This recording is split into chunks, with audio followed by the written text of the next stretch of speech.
चलो बच्चों, कैसे हो सब लोग? बढ़िया। तो फिर आज का अकाउंट का रिवीजन हम लोग कंटिन्यू करें। हमने कल जो अकाउंट में ये रिटायरमेंट के चैप्टर का रिवीजन शुरू किया था, ठीक है ना। सेक्शन ई का आपका चैप्टर रिटायरमेंट ऑफ पार्टनर, उसका रिवीजन हमने शुरू किया था। कल हमने स्टार्टिंग के 2 इलस्ट्रेशन देखे थे। अब आगे के इलस्ट्रेशन हमें कंटिन्यू करने शुरू करें ना। तो कल 13 और 14 इलस्ट्रेशन हमने देखा था रिटायरमेंट के बारे में। अब इलस्ट्रेशन 15 और 16 आज हमें समझना है, ठीक है। तो पहले इलस्ट्रेशन 15 हम लोग शुरू करते हैं। सिंपल, कल जैसे रिटायरमेंट के बारे में बताया था वैसे ही कि आपकी ऑलमोस्ट एंट्री तो जो एडमिशन में थी वैसे ही आती है। चेंज क्या होता है? तो एक गुडविल की एंट्री चेंज होती है। जो गुडविल एडमिशन में हम सेक्रीफाइस रेशियो में बांटते थे, यहाँ पे गेन रेशियो में बांटते हैं रिटायरमेंट के वक्त, बराबर ना। और दूसरी कैपिटल की एंट्री चेंज होती है कि उसमें एडमिशन होता तो नया पार्टनर कैपिटल ले आता, यहाँ रिटायर हो रहा है तो वो पार्टनर कैपिटल ले जाएगा, है कि नहीं। ये 2 एंट्रीज हम लोग चेंज करेंगे ना उसमें, बराबर। तो देखो उनके अकॉर्डिंग हम लोग इलस्ट्रेशन 15 शुरू करें। तो यहाँ पे गोपी, कृष्णा और राम, ये 3 पार्टनर्स हैं जिनमें से राम रिटायर हो रहा है। उसके रिलेटेड बैलेंस शीट एडजस्टमेंट यहाँ पे दिए हुए हैं। तो शुरू करें। सबसे पहले value of machineries increase by 10%। Machine की वैल्यू 10% इंक्रीज हो रही है, ठीक है ना। तो वो मशीन में प्लस करते हैं ना। मैंने अब यहाँ पे वो नहीं बनाया, यहाँ मैंने खाली कैपिटल और करंट ही बनाया है उसे समझाने के लिए, मेन क्लोजिंग समझाने के लिए। तो उनकी एंट्री आप डायरेक्ट लिखो कि भाई मशीन में 10% इंक्रीज करना है तो क्या करते हैं, एसेट्स में जाके इंक्रीज करते हैं ना हम लोग, है कि नहीं। तो एसेट्स में लिखो मशीन 60,000 है और प्लस उसमें इंक्रीज होगा 10%, मतलब 6,000 रुपीज, 6,000 रुपये इंक्रीज करो, बराबर। और जो 6,000 इंक्रीज हुआ मशीन में, तो वो क्या हुआ, वो हमारा फायदा हुआ। कहाँ लिखते हैं? रीवैल्यूएशन के क्रेडिट में। रीवैल्यूएशन के क्रेडिट में लिखो मशीन 6,000 रुपीज। क्लियर बात? चलो फिर दूसरे में कि value of trademark is reduce up to 40%। Up to 40%, 40% तक रिड्यूस करना है, मतलब 60% कम करने हैं हमें, बराबर ना। ये समझना भाई, ये पहले मैंने जो दिया हुआ इंक्रीज्ड बाय, कि भाई खाली 10% बढ़ाने, यहाँ है रिड्यूस अप टू 40%। तो 40% तक उसे कम करके लेके आना है, ठीक है ना। तो मतलब 60% कम करना है। यहाँ पर ट्रेडमार्क देखो, ट्रेडमार्क दिए हुए कितने, 18,000। उस 18,000 के 60% हम लोग कम करेंगे, बराबर। तो 18,000 के 60% कितने हो जाएंगे हमारे, कुछ 10,600 के 10,600 800, सॉरी 10,800 हम लोग माइनस करेंगे उसमें, बराबर। लिखेंगे भाई एसेट्स में, लिखेंगे ट्रेडमार्क, ट्रेडमार्क जो है वो 18,000 माइनस 10,800, और ये 10,800 रिड्यूस हुआ, लॉस हुआ हमारा, तो उसे हम लोग रिवैल्यूएशन के डेबिट में लिखेंगे, बरोबर बात। ट्रेडमार्क की एंट्री भी हो गई, दोनों एंट्री करना रिवैल्यूएशन की। फिर है कि bad डेब reserve on debtors is kept at 15%, कि डेब्टर्स पे 15% बैड डेब रिजर्व रखना है। ऊपर डेब्टर्स हमारे कितने दिए गए हैं कि 26,000 है, उसके 15%, मतलब करीबन 3,900 का जो है वो हमें बैड डेब रिजर्व रखना है, समझे बात को। तो बैड डेब रिजर्व 15% रखना है, वो भी हम एसेट्स में लिखते हैं ना, एसेट्स में लिखते हैं ना। लिखो एसेट्स में कि डेब्टर्स, डेब्टर्स दिए हुए 26,000 और माइनस बैड डेब रिजर्व 15%, मतलब 3,900 के, ठीक है ना। बाहर फिर बाकी के अमाउंट, और 3,900 वो हमारा एक्चुअली तो लॉस हुआ, लेकिन कल भी ये बात थी कि बैड डेब रिजर्व वगैरह कुछ पड़ा हो ना, तो पहले चेक कर लेते हैं कि हमारे पास और भी है क्या। कि बैड डेब रिजर्व देखो हमारे पास 8,000 है, बराबर। 8,000 हमने ऑलरेडी रिजर्व में रखे हैं, पर यहाँ हमें मेंटेन करने थे खाली 3,900। तो बाकी के तो बच गए, वो हमारे पैसे, वो तो फायदा हो गया हमारा, बराबर ना। कि बैड डेब रिजर्व जो 3,900 मेंटेन रखना है, तो एक्चुअली लॉस, लेकिन उसके लिए ऑलरेडी हमने 8,000 रुपीज अलग से रखे हैं, उसमें से 39 ही रखने हैं, तो बाकी के 4,100 हम ले लेंगे ना, ठीक है ना, वो बेनिफिट हो जाएगा। तो बैड डेब रिजर्व लॉस में नहीं, इसे बेनिफिट में लिखेंगे, रीवैल्यूएशन के क्रेडिट में। कि रीवैल्यूएशन के क्रेडिट में लिखेंगे हम लोग बैड डेब रिजर्व कितना, 4,100 का। आई बात समझ में? ध्यान रखना भाई इसे। उसके बाद है discounted bill receivable 1,300 which is dishonoured on due date on 31/3/17, no amount is receive from the debtors. चलो भाई बेड डेब हो गया हमारा। कि भाई डिस्काउंटेड बिल रिसीवेबल था, होता है ना, बिल रिसीवेबल होता है कि भाई सपोज मुझे किसी से पैसे लेने हैं, वो सामने वाला 2 महीने बाद देने वाला था, तो हमने फिलहाल बैंक से डिस्काउंट करवा लिया, होता है ना, फिलहाल हम बैंक से ले लेते हैं कि भाई तुम दे दो, ठीक है ना, वो सामने वाले से हम बाद में लेकर तुम्हें दे देंगे। पर ड्यू डेट पर वो डिसऑनर्ड हो गया। डिसऑनर्ड मतलब कैंसिल हो गया बिल, सामने वाले ने मना कर दिया, भाई मुझे आपसे पैसे लेने थे तो आप 2 महीने बाद दोगे, तो फिलहाल मैंने बिल दिखा के बैंक से पैसे ले लिए, और बैंक को बोला कि 2 महीने बाद वहां से पैसे मिलेंगे ना तो आपको दे देंगे, या आप ले लेना वहां से। पर उस तारीख को सामने वाले ने आपने पैसे नहीं दिए, नहीं दिए पैसे, पैसे डूब गए हमारे, बराबर ना। तो क्या होगा इसमें, इसमें बैंक तो हमसे ले लेगी ना, हमने बैंक से उधार लिया तो वो तो लेने आएगी ना कि सामने वाले ने तुम्हें नहीं दिया है, मुझे तो दो, बराबर, बैंक को तो पैसे देने ही पड़ेंगे। तो इसकी एंट्री कैसे होगी कि 1300 का बिल डिसऑनर्ड हो गया। सिंपल, इतनी लंबी थियरी ना याद रखो, तो 1300 रुपए का बिल कैंसिल हो गया, पैसे गए हमारे, बराबर। तो इसकी एक एंट्री कहाँ होगी, एक एंट्री होगी हमारी के रीवैल्यूएशन के डेबिट में, रीवैल्यूएशन के डेबिट में होगी एक एंट्री कि भाई वहां पर लॉस हुआ हमारा 1300 रुपए का, बराबर ना, रीवैल्यूएशन के डेबिट में वहां लिखना डिसऑनर्ड बिल। और दूसरी एंट्री हमारी कैश के क्रेडिट में होगी, कैश अकाउंट, इन्होंने ना कैश अकाउंट नहीं बनाया है, इन्होंने कैश अकाउंट नहीं बनाया है, पर कैश के क्रेडिट इन्होंने क्या किया है कि जो एसेट है बैलेंस शीट का एसेट, उसमें टेक्स्ट बुक में कैश में से 1300 रुपए माइनस किए हुए हैं। पर आप जब कैश अकाउंट बनाओगे, पूरा प्रॉपर बनाओगे, जब बनाओ ही उसमें कि कैश अकाउंट बनाओगे, उसके क्रेडिट साइड पे लिखना है, क्योंकि बैंक्स को तो हमें 1300 देने हैं ना, है ना, हमें वहां से नहीं मिलेंगे वो खत्म, पर हमें तो देने हैं ना उसको, अरे बात समझ में। तो एक एंट्री लॉस हो गया हमारा कि वहां से अब नहीं मिलने वाले हैं, ठीक है ना। और डेप्टर्स में इसकी कोई एंट्री नहीं होगी, क्योंकि बिल रिसीवेबल बन गया, बिल बन गया है तो उसको डेप्टर से अलग कैटेगरी में लिखा जाता है, बराबर। डेप्टर और बिल रिसीवेबल ये दो अलग अलग चीजें हैं। तो अगर सामने वाला क्या बिल बना हुआ है और वो पैसे नहीं दे रहा है, तो उसको डेप्टर में कोई एंट्री नहीं करनी है, वो अलग ही एंट्री है भाई। नॉर्मली कि अब पैसे नहीं मिलने वाले हैं तो लॉस हो गया तो रीवैल्यूएशन के डेबिट में, और दूसरा बैंक हमसे 1300 रुपए ले लेगी तो वो कैश के क्रेडिट में, डिसऑनर्ड बिल, बरोबर, समझना भाई इसे। और उसके बाद कि goodwill of the firm is valued at 60,000, ये गुडविल 60,000 की है, ये न्यू गुडविल। तो न्यू गुडविल रिटायर हो रहा है राम, उसको हमें बांटना पड़ेगा ना भाई, तो उसके लिए सबसे पहले गेन रेशियो ढूंढना पड़ेगा ना। देखो यहाँ पे उसके बाद न्यू रेशियो भी है 2:1, और ओल्ड भी दिया हुआ है 1/2, 1/3, 1/6। तो चलो पहले तो गेन ढूंढे हम। तो गेन अगर ढूंढे भाई, यहाँ पर जैसे 3 पार्टनर हैं कि गोपी, कृष्णा और राम, इनका ओल्ड रेशियो पहले अगर कहो ना, तो ओल्ड रेशियो दिया हुआ है 1:2, 1:3 और 1:6, 1/2, 1/3 और 1/6। पहले तो ओल्ड रेशियो बरोबर करें हम, ठीक है ना। ये रेशियो थोड़ी है 2:3 रेशियो 6, ऐसे मत लिखना, ये अपॉन में है। पहले तो एलसीएम करना पड़ेगा, तीनों का एलसीएम 6 कर दो, तो इसको 3 से मल्टीप्लाई, इसको 2 से, इसको 1 से मल्टीप्लाई। तो अगर 3 से मल्टीप्लाई करेंगे ऊपर दोनों से तो 3/6, 2 से मल्टीप्लाई करेंगे तो 2/6, और 1 से मल्टीप्लाई करेंगे 1/6, बराबर। और अब अगर ये 6 6 6 सेम हो गया तो ऊपर का रेशियो है 3:2:1, वो हमारा ओल्ड रेशियो है, ठीक है, समझना भाई, ये ओल्ड रेशियो।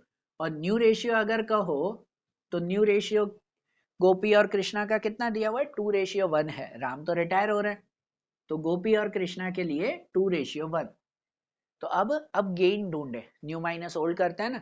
तो पहले अगर गोपी के लिए गेन फाइंड करें, तो उसका न्यू रेशियो है 2/3, है ना, 2 और टोटल 3, और ओल्ड रेशियो है ये 3/6। माइनस करें, क्रॉस मल्टीप्लाई करें कि यहाँ पे 6 2 जा 12, यहाँ पे 3 3 जा 9, और अपॉन में 3 6 जा 18, ठीक है ना, क्रॉस मल्टीप्लाई। तो क्रॉस मल्टीप्लाई के हिसाब से 12 माइनस 9, तो 3/18, ठीक है ना, ये गोपी का गेन हुआ। और कृष्णा के लिए अगर गेन कहें, तो उसके लिए न्यू रेशियो है 1/3, और ओल्ड रेशियो है उसका 2/6। क्रॉस मल्टीप्लाई करें तो 6 1 जा 6, 3 2 जा 6 अपॉन 18, तो 6 माइनस 6 0/18, जीरो हुआ, zero, no sacrifice no gain, कुछ भी नहीं, बराबर। मतलब जो भी गुडविल हम डिस्ट्रीब्यूट करते हैं ना भाई, जो रिटायर हो रहे हैं राम, उसकी गुडविल जो डिस्ट्रीब्यूट करेंगे वो पूरी गुडविल गोपी को मिलेगी कि इसको कुछ भी नहीं, नो सैक्रिफाइस नो गेन, कुछ भी नहीं है कृष्णा के लिए, बराबर। तो पहले तो ढूंढे अब वो भी कि राम को कितने हिस्से की गुडविल देनी है ना, उसको कितनी गुडविल देनी है। तो टोटल गुडविल हमारी 60,000 की है, 60,000 की, कि टोटल गुडविल वो 60,000 है हमारी, और उसमें से राम के हिस्से की गुडविल, के गुडविल ऑफ राम, तो वो 60,000 में से उसका हिस्सा देखेंगे कि उसका हिस्सा कितना है, 1/6, मतलब कितना हो जाएगा 10,000, कि उसके हिस्से की गुडविल 10,000 है। और 10,000 बाकी दोनों को गेन रेशियो में बांटता है ना, पर यहाँ गेन रेशियो में सिर्फ एक को ही दिया जाएगा, गोपी को सब, कृष्णा के लिए कोई गेन या सेक्रीफाइस नहीं है, बरोबर। और एंट्री कैसे करते हैं इसकी, कैसे, कल भी बताए थे, जो रिटायर हो रहा है उसके क्रेडिट साइड पे लिखते हैं और डेबिट साइड पे बाकी दोनों को बांट देते हैं।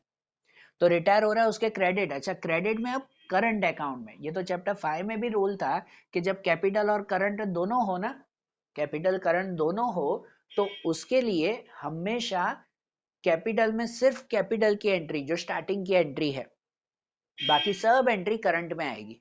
तो गुडविल बांटना है, कुछ भी करना है, कहाँ पे बांटेंगे हम, करंट अकाउंट में। तो करंट अकाउंट में यहाँ पर हम लोग बांटे के क्रेडिट साइड पे लिखते हैं प्रीमियम ऑफ गुडविल, और राम में लिखेंगे 10,000 कि उसके हिस्से की गुडविल, और यहाँ डेबिट साइड पे बाकी दोनों को बांट देते हैं प्रीमियम ऑफ गुडविल। और बांटते वक्त ये जैसे यहाँ पता चला कि कृष्णा को कुछ भी नहीं, सब गोपी को ही हमें डिस्ट्रीब्यूट करना है, तो मतलब पूरे 10,000 यहाँ गोपी में लिखे जाएंगे, बरोबर। ये गुडविल की एंट्री हो गई ना हमारी, ध्यान रही बात है। तो चलो एडजस्टमेंट हो गए हमारे क्लियर। अब बैलेंस शीट की अमाउंट लिख दें। तो बैलेंस शीट की अमाउंट लिखें तो जैसे पहले कैपिटल अकाउंट दिए हुए हैं तीनों के, तो वो तीनों के कैपिटल अकाउंट तो कैपिटल में ही लिखेंगे ना, कि बैलेंस ब्रॉड फॉरवर्ड, तीनों के लिखेंगे हम 30, 20 और 30, कि 30,000, 20,000 और 30,000। उसके बाद करंट अकाउंट भी है, तो करंट अकाउंट में लिखेंगे कि बैलेंस ब्रॉड फॉरवर्ड, और नाम ध्यान देना किसके हैं, गोपी और राम के ही दिए हुए 8 और 10,000। कृष्णा का करंट अकाउंट देखो क्रेडिट साइड पे, एसेट साइड पे लिखा हुआ है, वो है ना, क्रेडिट नहीं एसेट साइड पे लिखा हुआ है कृष्णा का, बरोबर। तो यहाँ जो करंट अकाउंट होता है लायबिलिटी का, वो क्रेडिट साइड पे लिखते हैं। तो क्रेडिट साइड पे आएगा ये 8,000, कृष्णा में नहीं राम में 10,000, बरोबर। और डेबिट साइड पे भी बैलेंस ब्रॉड फॉरवर्ड, वो कृष्णा का बैलेंस डेबिट साइड पे रहेगा 4,500 का, स्टार्टिंग बैलेंस लिखता है ना, भाई उसका डेबिट साइड पे है तो डेबिट साइड पे लिखेंगे हम, बरोबर। देखो यहाँ लायबिलिटी में था तो यहाँ लिख दिया क्रेडिट में, एसेट में है तो उसको डेबिट साइड पे लिखेंगे, क्लियर ना, ध्यान रखना। फिर उसके बाद contingency reserve, contingency reserve use नहीं हुआ तो बांट देते हैं, ठीक है, तीनों को बांटेंगे, और सब कुछ यहाँ करंट में, कैपिटल में कोई एंट्री नहीं, ये एक ही एंट्री। अब सब करंट में, कि कंटिंजेंसी रिजर्व शॉर्ट में लिख रहा हूं कि यहाँ तीनों को ओल्ड रेशियो में बांटेंगे, 3:1 के हिसाब से बांट दे, कितना है 12,000 है, तो 3:1 के हिसाब से तीनों को कितना मिलेगा, 6,000, 4,000 एंड 2,000, बराबर ना, ये 12,000 ऐसे जाएगा। फिर वर्कमैन कंपेंसेशन फंड, तो ये भी यूज नहीं हुआ, तो कंपेंसेशन फंड भी हम लोग बांट देंगे, बराबर ना, वर्कमैन कंपेंसेशन फंड यूज हुआ नहीं तो वर्कमैन कंपेंसेशन फंड बांट देते हैं, तीनों को बांट देंगे ओल्ड रेशियो में, कितना है 9,000 है, तो 9,000 के हिसाब से अगर हम तीनों को बांट दें तो कितना मिल जाएगा, इसको मिल जाएगा 4,500, इसको 3,000 और इसको 1,500, बराबर ना, ये 9,000 तीनों को चला जाएगा। फिर इन्वेस्टमेंट फ्लक्चुएशन फंड, तो इन्वेस्टमेंट फ्लक्चुएशन फंड भी बांट देते हैं, लेकिन अगर कहीं इन्वेस्टमेंट न यूज होता हो तो, अब यहाँ देखो तो इन्वेस्टमेंट का एडजस्टमेंट वहां तो नहीं दिया हुआ था, लेकिन एक हिडन एडजस्टमेंट दिया हुआ है,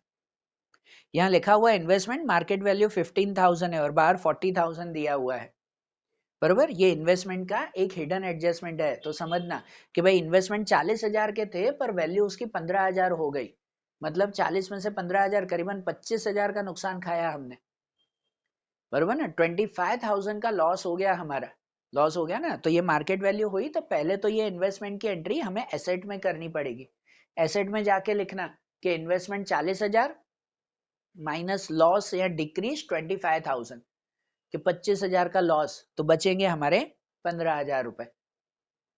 आई बात समझ में? तो पहले तो एसेट में जाके लिखना कि हाँ ये इन्वेस्टमेंट 25,000 लॉस हुआ, और एक्चुअली जब लॉस होता है इन्वेस्टमेंट का तो हम रीवैल्यूएशन के डेबिट में भी लिखते हैं ना, रिवैल्यूएशन के डेबिट में कि 25,000 का लॉस। लेकिन उसी लॉस के वक्त हमें ये रिजर्व काम आता है कि देखो इन्वेस्टमेंट फ्लक्चुएशन फंड कितना है हमारे पास, 15,000 है।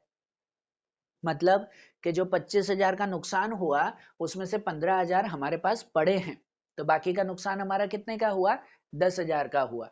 बराबर, तो रीवैल्यूएशन के डेबिट में जाके लिखो इन्वेस्टमेंट लॉस या खाली इन्वेस्टमेंट 10,000। समझ आई बात? पूरी इन्वेस्टमेंट का एडजस्टमेंट क्लियर हो रहा है ना?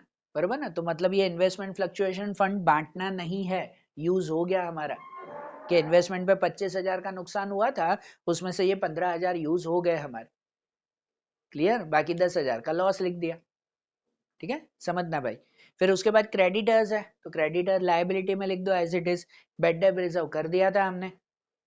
फिर दूसरी तरफ गुडविल है, तो ठीक है गुडविल की एंट्री करते हैं। गुडविल ओल्ड गुडविल है तो ओल्ड पार्टनर को ओल्ड रेशियो में बांट देते हैं ना डेबिट साइड पे, तो यहाँ पे गुडविल बांट देंगे। कितनी? 1,500 रुपए की गुडविल है, तीनों को बांट देंगे तो इसको आ जाएगा 750 रुपीज है, बराबर ना? इसको 750, इसको जो है वो 500 और इसको 250, बराबर 3:1 के रेशियो में, ओल्ड रेशियो में तीनों को आ जाएगा ये 1,500 की गुडविल। ट्रेडमार्क हो गया था, मशीनरी हो गया, इन्वेस्टमेंट भी हो गया, स्टॉक है तो स्टॉक एसेट्स में लिख दो एज इट इज, डेप्टर्स भी हो गया हमारा। कैश इन बैंक, तो कैश दिया हुआ है तो वो कैश अकाउंट के डेबिट में लिखो, balance brought forward, cash account लिखते हैं ना उसमें। और आखिरी में करंट अकाउंट ऑफ कृष्णा, तो वो कृष्णा का करंट अकाउंट भी यहाँ लिख दिया डेबिट में। सब एंट्री हो गई। अब क्लोज करें। क्लोजिंग ही मेन है कि रिटायरमेंट के वक्त करंट और कैपिटल दोनों दिया गया हो तो दोनों को क्लोज कैसे करें, वही मेन पॉइंट समझना है। उसके लिए मैंने दोनों बनाए थे।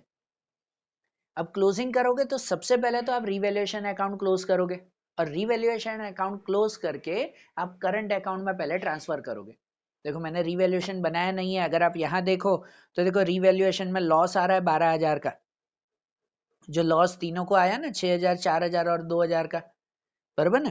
तीनों को ये लॉस आया, तो अब ये लॉस जो यहाँ पे आया उसे ट्रांसफर कहाँ करेंगे हम लोग, करंट अकाउंट में, है ना? यहाँ क्रेडिट में है तीनों का, तो यहाँ डेबिट साइड पे ट्रांसफर करेंगे। लॉस आया ना तो इस तरफ ट्रांसफर करें, तो यहाँ पे लिखेंगे डिविजिबल लॉस, और डिविजिबल लॉस जो है वो कितना था दोनों का, कि 6, 4 और 2,000, सॉरी, तो 6,000, 4,000 एंड 2,000, ये अब क्लोज करना है।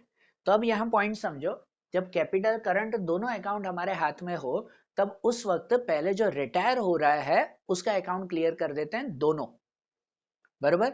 दोनों अकाउंट क्लियर करेंगे। जो रिटायर हो रहा है, कौन रिटायर हो रहा है, राम रिटायर हो रहा है, तो उसके लिए पहले सिर्फ राम का करंट अकाउंट क्लोज करके उसको पहले कैपिटल में ट्रांसफर करेंगे और फिर उसका कैपिटल अकाउंट भी क्लोज करेंगे, बराबर? जो रिटायर हो रहा है उसका दोनों अकाउंट कंबाइन क्लोज करना पड़ेगा, बराबर? मेन तो चलो जो रिटायर हो रहा है उसको कैपिटल देना है, पर कैपिटल के बदले जो ये छोटे मोटे खर्चों के लिए करंट अकाउंट बनाया था उसमें भी देखना पड़ेगा ना कि राम को पैसे देने हैं कि लेने हैं, बराबर ना? फिर उसके साथ उसकी क्लोजिंग होगी।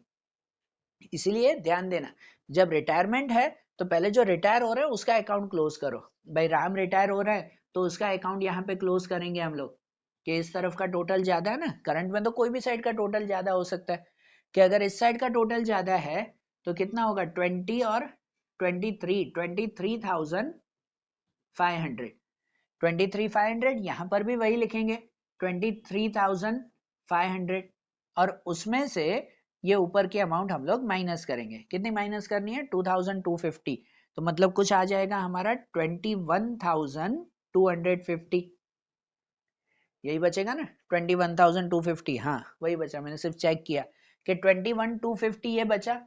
और राम का सिर्फ हमने अकाउंट क्लोज किया, अब वो अकाउंट यहाँ पे कैपिटल अकाउंट करके उसे कैपिटल अकाउंट में ट्रांसफर करेंगे भाई, बराबर? कि ऐसे नहीं जो कल हम लोन लिख रहे थे या कैश में दे रहे थे, तो हाँ वो फाइनल देना है, पर वो दोनों को साथ में क्लोज करके ना, इसकी अलग लोन लिखें इसकी अलग लोन लिखें, ऐसे थोड़ी। रिटायर हो रहा है तो उसका पहले ये अकाउंट क्लोज किया, इतना आया कैपिटल अकाउंट, उसे पहले कैपिटल में हम ट्रांसफर करेंगे। कहाँ ट्रांसफर करेंगे? तो यहाँ डेबिट में आया तो उसको कैपिटल के क्रेडिट में लिखो कि इतने पैसे उसको देने हैं, बराबर ना। यहाँ डेबिट में आया ना तो उसको यहाँ क्रेडिट में करंट अकाउंट करके लिखेंगे। यहाँ हमने करंट में कैपिटल अकाउंट नाम लिखा तो कैपिटल में करंट अकाउंट, बराबर। करंट अकाउंट करके कितना हमने ट्रांसफर किया? तो 21,250, बराबर। अब उसका कैपिटल भी क्लोज करेंगे कि अब राम के लिए कैपिटल अकाउंट भी क्लोज करें तो यहाँ 51,250, यहाँ पर भी वही अमाउंट 51,250, कुछ माइनस नहीं है तो यहाँ पर भी वही 51,250। और अब यहाँ हमें लिखना है कि ये हमने उसको कैश दिया कि लोन में रखा। तो कुछ मेंशन है पूरे सम में कि वो रिटायर हो रहा था तो हमने उसको कैश दिया है, कुछ मेंशन नहीं है ना, तो ये पूरी अमाउंट उसकी लोन में जाएगी बाबा। 51,250 वहां पे लोन अकाउंट करके लिखा जाएगा। क्लियर? ये लोन अकाउंट, और ये लोन अकाउंट लिखेंगे हम लोग कहाँ पे? तो लायबिलिटी में, बराबर ना। ये लोन अकाउंट हमारी फाइनली लायबिलिटी में जाएगा, वहां जाके लिखेंगे कि भाई लोन ऑफ राम 51,250, ये क्लोजिंग हुआ कि जो रिटायर हो रहा है उसकी ये क्लोजिंग हुई हमारी। क्लियर बात? कैपिटल करंट दोनों हो तो कैसे क्लोज करना है? ये तो रिटायर हुआ उसकी क्लोजिंग ना, बाकी दोनों की, तो बाकी दोनों की नॉर्मल अलग अलग ही क्लोजिंग करो। बाकी दोनों के लिए कि जैसे कैपिटल अकाउंट है तो गोपी और कृष्णा का बाकी दोनों का कैपिटल अकाउंट क्लोज करके उसको लायबिलिटी में ले जाओ, बराबर। और इनमें भी गोपी और कृष्णा का भी ये अकाउंट क्लोज करके उसको लायबिलिटी या एसेट जो साइड पे हो, बराबर। समझो, बाकी दोनों काम नॉर्मल अब क्लोज करेंगे। ये क्लोज हो गया, अब सपोज कैपिटल अकाउंट क्लोज करो तो यहाँ उसका 30,000, इसमें नहीं है कि बाकी दोनों को भी ये क्लोज करके यहाँ ले आए, वो तो रिटायर हो रहा था, उसके दोनों अकाउंट बंद करने थे तो हमने ट्रांसफर करके साथ में बंद किए, ठीक है। यहाँ ऐसे नहीं, तो ये दोनों थोड़ी रिटायर हो रहे, ये तो है ही, ये तो वैसे ही रहेंगे कि इन दोनों को क्लोज किया 30-20, यहाँ पर भी 30,000 एंड 20,000, कुछ नहीं है तो यहाँ पर भी 30 और 20 लिखेंगे और उसके सामने लिखेंगे हम लोग बैलेंस कैरी फॉरवर्ड, कि ये बैलेंस कैरी फॉरवर्ड करना है कहाँ? बैलेंस शीट की लायबिलिटी में। दिखता है ना लायबिलिटी में ऊपर कैपिटल अकाउंट करके, ये दो का ही नाम, वो तो रिटायर हो गए, बराबर। और ये भी क्लोज करें तो इसमें क्लोज करते वक्त चेक करना पड़ता है कि किस साइड का टोटल ज्यादा हो रहा है। जैसे यहाँ पे देखो गोपी के लिए यहाँ पर जो है वो 18,000 हो रहा है, यहाँ पे हो रहा है 16,000, तो मतलब इस साइड का टोटल उसका ज्यादा है, बराबर। तो पहले उसमें यहाँ पे टोटल, कैपिटल में हमेशा यही का ही टोटल ज्यादा होता है, करंट में कोई भी साइड का हो। तो यहाँ का अगर टोटल ज्यादा है तो पहले 18,500 यहाँ का टोटल, और यहाँ पे भी लिख देंगे 18,500, और उसमें से ये माइनस करें कितना? तो 16,750, तो 16,750 माइनस करेंगे, बाकी कितना बचेगा? तो 1,250 बचेगा ना, 1,750, सॉरी। तो ये 1,750 वो यहाँ पे जो लिखेंगे हम लोग बैलेंस कैरी फॉरवर्ड, ठीक है ना, ये बैलेंस कैरी फॉरवर्ड। और ये इस तरफ अगर बैलेंस आ रहा है इसका तो उसको ट्रांसफर करेंगे लायबिलिटी साइड पे। यहाँ बैलेंस हो ना डेबिट साइड पे तो उसको लायबिलिटी में ट्रांसफर करते हैं, ये नोट करना। और इसको अगर क्लोज करें, सपोज कृष्णा में क्लोजिंग करें, किस साइड का टोटल ज्यादा है? यहाँ 7 है और यहाँ 8 है, 9 है, यहाँ पे 9,000 हो रहा है, इस साइड का टोटल ज्यादा तो यहाँ पे भी 9,000। जिस तरफ का टोटल ज्यादा हो वहां लिखेंगे, फिर दूसरी साइड पे उसको माइनस, कि 9 में से 7 माइनस 2,000 बचेगा, और वहां लिखेंगे बैलेंस कैरी फॉरवर्ड। और ये जो बैलेंस कैरी फॉरवर्ड है उसे ट्रांसफर करेंगे एसेट साइड पे। यहाँ अगर आता हो बैलेंस कैरी फॉरवर्ड तो एसेट में, यहाँ अगर आता हो तो वो लायबिलिटी में। अरे बात समझ में क्लियर हो रहा है? क्लोजिंग, रिटायर हो रहे हैं उसके दोनों अकाउंट पहले साथ में क्लोज करके दे दो, फिर बाकी दोनों के अलग अलग क्लोज करो और बैलेंस शीट में ट्रांसफर करो, और आखिरी जो कैश अकाउंट होगा उसे भी ट्रांसफर करो और क्लोज करो उसे। आई बात ध्यान? क्लोजिंग मेन समझना भाई रिटायरमेंट के लिए, बराबर। तो चलो इसकी प्रैक्टिस करो, 15th वाला इलस्ट्रेशन अच्छी तरह से देख लो, तो वैसे ही 16th वाला इलस्ट्रेशन भी देखें हम लोग। देखो बेटा, अब 16th वाला इलस्ट्रेशन हम लोग समझे तो अब इसमें एक नया टॉपिक है आपका। 16th वाले इलस्ट्रेशन में ऐसा है कि यहाँ पर हमें लोन अकाउंट तैयार करना है, होता है ना कि जब पार्टनर रिटायर हो रहे हैं तो हम उसको कैश नहीं देते, उसकी अमाउंट बाकी रखते हैं, लोन में रखते हैं। अभी भी जैसे सब में किया था कि भाई कोई रिटायर हो रहा है, ऑन द स्पॉट पैसा नहीं, लोन में देंगे। अब लोन में देंगे तो कितनी इंस्टॉलमेंट में दे रहे हैं, और लोन रख रहे हैं तो उसका उसे ब्याज भी देना पड़ेगा, है कि नहीं। इसीलिए बिजनेस एक अलग से लोन अकाउंट भी तैयार करता है। तो कैसे लोन अकाउंट तैयार होता है, कैसे काउंटिंग होती है, उसके बारे में ये इलस्ट्रेशन है हमारा। देखो जैसे समझे हम लोग, यहाँ लिखा हुआ है कि ABC are the partner of firm sharing profit and loss in equal proportion. A retire on 1/4/14 and after adjustment of goodwill, revaluation, profit and reserve, balance of A capital is 90,000। पूरा सम नहीं किया हुआ है, मतलब सब कंप्लीट करके दे दिया है कि सब क्लोज करके एडजस्टमेंट वगैरह रिवैल्यूएशन सब क्लोज करके उसके 90,000 का बैलेंस बच रहा है। And amount due to A is to be paid in 3 equal annual installment together with the interest at 10% per annum। बराबर कि जो 90,000 है उसको 3 इंस्टॉलमेंट में पे करना है हमें, बराबर 3 इंस्टॉलमेंट में उसको पे करेंगे 10% इंटरेस्ट के हिसाब से। And prepare a loan account till it finally paid and financial year and on 31 मार्च। ठीक है कि भाई हमें लोन अकाउंट तैयार करना है कि 3 इंस्टॉलमेंट में आप कैसे पे कर रहे हो।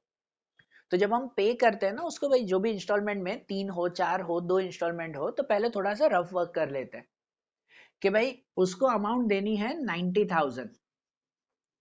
जो 90,000 3 इंस्टॉलमेंट में देंगे, first instalment, second instalment and third instalment, बराबर। और 3 इंस्टॉलमेंट में लिखा हुआ है कि इक्वली अमाउंट उसे देनी है। इक्वली मतलब कि भाई जो 90,000 है वो 30,000 करके देंगे उसको, है कि नहीं, 30,000 करके देंगे उसको। ये 3 इंस्टॉलमेंट उसकी होगी। लेकिन जब इंस्टॉलमेंट देते हैं तो खाली इंस्टॉलमेंट नहीं देते, उसके साथ ब्याज भी देना पड़ता है भाई, उसके साथ ब्याज भी देना पड़ता है हमें, बराबर ना। ये जो इंस्टॉलमेंट की अमाउंट होती है ना, वो हमारी प्रिंसिपल अमाउंट होती है कि ये प्रिंसिपल अमाउंट है हमारी, और उसके साथ प्लस इंटरेस्ट भी देना पड़ता है हमें, तो जाके हमारी फाइनल इंस्टॉलमेंट तैयार होती है। तो मेन यही है कि इंटरेस्ट कितना देना है हर साल। इसमें भी ये प्रिंसिपल अमाउंट है, प्लस ये प्रिंसिपल अमाउंट हुई, प्लस उतना इंटरेस्ट भी देना पड़ेगा, तो पता चलेगा कि हमारी इंस्टॉलमेंट कितने की थी। ठीक है ना। यहाँ पे भी ये प्रिंसिपल अमाउंट, प्रिंसिपल मतलब जो मेन हमें मुद्दल देनी है वो, उसके साथ ब्याज देना पड़ता है, तो पता चलता है कि टोटल इंस्टॉलमेंट कितनी दे रहे हैं हम। ये थोड़ी रफ काउंटिंग पहले करनी पड़ती है जब भी आप लोन अकाउंट तैयार करो।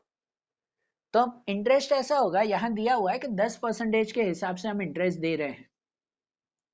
तो जब पहली इंस्टॉलमेंट होगी ना, तो पहली इंस्टॉलमेंट पे जब 10% देना है, तो पूरे 90,000 के 10% हम देंगे। कितने? 90,000 के 10%। तो मतलब पहले बार में जब ब्याज जाएगा तो वो ब्याज 9,000 होगा, 90,000 के 10%। तो टोटल इंस्टॉलमेंट हमारी होगी 39,000 की, है ना। टोटल इंस्टॉलमेंट 39,000 की होगी हमारी। अरे बात समझ में। लेकिन जब सेकंड इंस्टॉलमेंट की बारी आएगी, तब हम इंटरेस्ट 9,000 का नहीं देंगे, तब 90,000 के 10% करके 9,000 नहीं, दूसरी बार में इंटरेस्ट है ना कम होगा हमारा। क्यों? क्योंकि जब पहला साल था तो पहले साल में पूरे 90,000 हमारे बाकी थे, तो वो 90,000 के ही 10%, 9,000 हमने गिने। लेकिन दूसरी बार में हमने इतना प्रिंसिपल दे दिया है, 30,000 दे दिया है, तो दूसरी बार में हमारी बाकी अमाउंट है 60,000 रुपए की, है कि नहीं। दूसरे साल में हमारी बाकी अमाउंट 60,000 की है, और 60,000 के हम 10% गिने, तो दूसरी बार का इंटरेस्ट 6,000 रुपए का होगा हमारा, बराबर। सेकेंड टाइम में जब हम इंटरेस्ट देंगे तो वो कितना देंगे? 6,000 का देंगे, जितनी बाकी होगी हमारी अमाउंट, है कि नहीं। पहले में 90,000 पूरे ही बाकी थे, तो पूरे ही उसके 10%, जितनी बाकी हम, जितना मेरे पास होगा उसी के ऊपर से ब्याज दूंगा ना मैं। मेरे पास 90,000 पूरे बाकी है, तो पूरे 90,000 के 10% देने पड़ेंगे। लेकिन दूसरी बार में मैंने 30,000 दे दिए हैं, इतना प्रिंसिपल दे दिया है, दूसरी बार 60,000 बचे, तो उसके 10% देने पड़ेंगे मुझे, बराबर। तो दूसरी बार में इंटरेस्ट 6,000, मतलब इंस्टॉलमेंट देंगे 36,000 की दूसरी बार में, पहली बार से थोड़ा कम।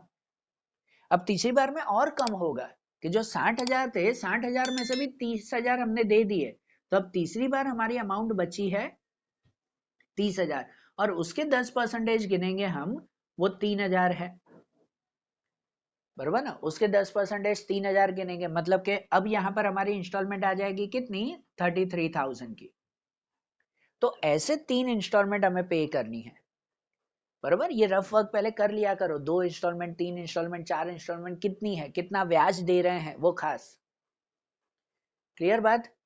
तो अब ये हुआ ना। अब यहाँ लोन अकाउंट में लिखेंगे। अब लोन अकाउंट में कैसे वो समझो।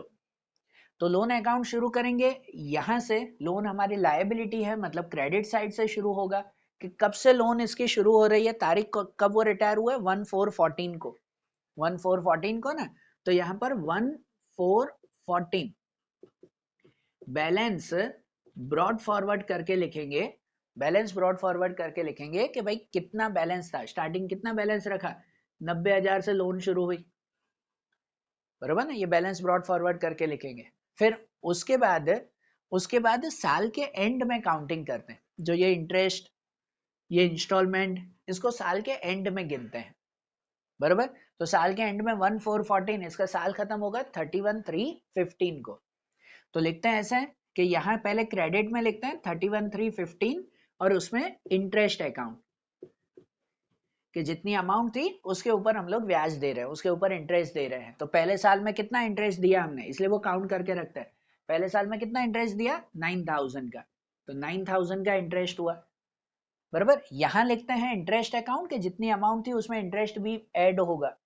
और इस तरफ यहाँ पे उसी तारीख को 31/3/15 को ही बैंक अकाउंट करके लिखते हैं कि हमने उसको पैसे दिए, पहली इंस्टॉलमेंट दी।